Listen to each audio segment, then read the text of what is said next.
Okay, so in this video, we are going to do an iron titration. So for this, we are using the Keycoat 40 bath, which is a manganese phosphate bath.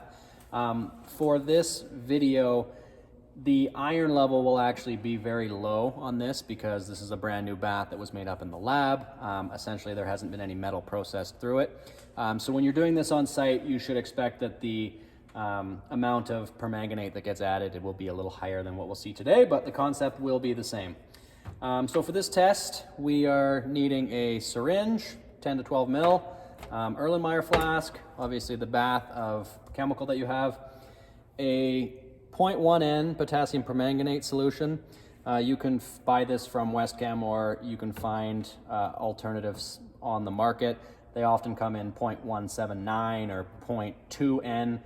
So if you're using a different solution than this, you'll have to do some conversions on your own to actually do the calculation. So, and then the other thing we'll need is some sulfuric acid, anywhere between 30 to 50%. So on to the test procedure. First thing we want to do is grab a 10 milliliter sample of the bath. And with any syringe, make sure there's no air pockets in there. And add that to your flask.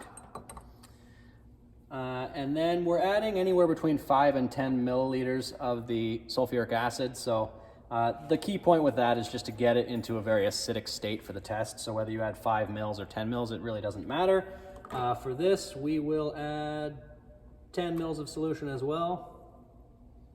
So 10 mils, put it into the flask as well. And switch it around, and you'll see the color stays pretty similar to the original color, you know, a pretty clear to very light green. And then we're going to be adding the potassium permanganate to this, and when it goes from kind of this color to a pink to purple color, that is the end point. So with any auto burette, you want to make sure it is filled and leveled at 0. So as you can see, if you squeeze the bottle, it goes up. And even if you go above 0, as soon as you let it go, it self-levels. So we're at 0. And then essentially you want to do this as slow as you can. Add just drop by drop. And like I said, with this test, it'll be a very small amount because there really is no iron in the bath. But you'll see that it will probably change and stay at a purple color quite quickly. That's kind of the color that you're looking for. And as you can see, I added, 0.2 mils to make that change. One thing to note is that with any titration, it's easy to overshoot or go too far. So you can see the color. I mean, even if you add a significant more, it will change to a little bit of a darker color, but it isn't extremely drastic. So we try to go to that initial color change point. And then as per the procedure, the formula for actually figuring out how much iron is in the bath, you're taking the mils of potassium permanganate solution and you're dividing that by 20, and that will give the actual percent by volume of iron. So with our example here, I mean, we had 0.2 mils, which is very low. Divide that by 20, so essentially our iron point is 0.01%, which is very low, but as you run metal in the bath, that will increase.